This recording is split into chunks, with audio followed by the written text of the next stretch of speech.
ప్రేమికులు ఇళ్ళు వదిలి పారిపోతే ఏం జరుగుతుంది? మహా అయితే పోలీసులు పట్టుకొని లాఠీ చార్జ్ చేస్తారు లేదా కౌన్సిలింగ్ ఇస్తారు. కానీ బీహార్ రాజధాని పాట్నాలో మాత్రం సీన్ పూర్తిగా రివర్స్ అయింది. హోటల్లో దొరికిన ప్రేమికులను పట్టుకొచ్చిన జక్కన్పూర్ పోలీసులు ఏకంగా స్టేషన్ ప్రాంగణంలో ఉన్న గుడిలోనే వాళ్లకు పెళ్లి చేసేశారు. అయితే ఈ పెళ్లి ఒకరికి పరమానందం ఇస్తే మరొకరికి మాత్రం తీవ్ర అసంతృప్తిని మిగిల్చింది. మ్యాటర్ ఏంటంటే, నవాడా జిల్లాకు చెందిన రాజేష్, సవిత వారం క్రితం పారిపోయి పాట్నా హోటల్లో దిగారు. అమ్మాయి ఇంట్లో వాళ్ల కంప్లైంట్తో పోలీసులు బుధవారం ఉదయం వీరిని పట్టుకొచ్చారు. స్టేషన్లో దాదాపు 4 గంటల హై డ్రామా నడిచింది.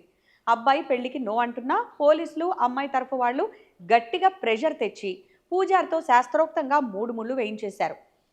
ఢిల్లీలో చదువుకునే అబ్బాయేమో ఇది పోలీసుల ఒత్తిడితో జరిగిన బలవంతపు పెళ్లి, నేను బాధితుణ్ణి అని ఏడుస్తుంటే, అమ్మాయేమో ఇది నా 5 ఏళ్ల కల, నా జీవితకాల స్వప్నం నెరవేరింది అని ఫుల్ ఖుషిగా ఉంది. చట్టం ప్రకారం ఇద్దరు మేజర్లే అయినప్పటికీ పోలీస్ స్టేషన్ వేదికగా జరిగిన ఈ వింత పెళ్లి ఇప్పుడు సోషల్ మీడియాలో హాట్ టాపిక్గా మారింది.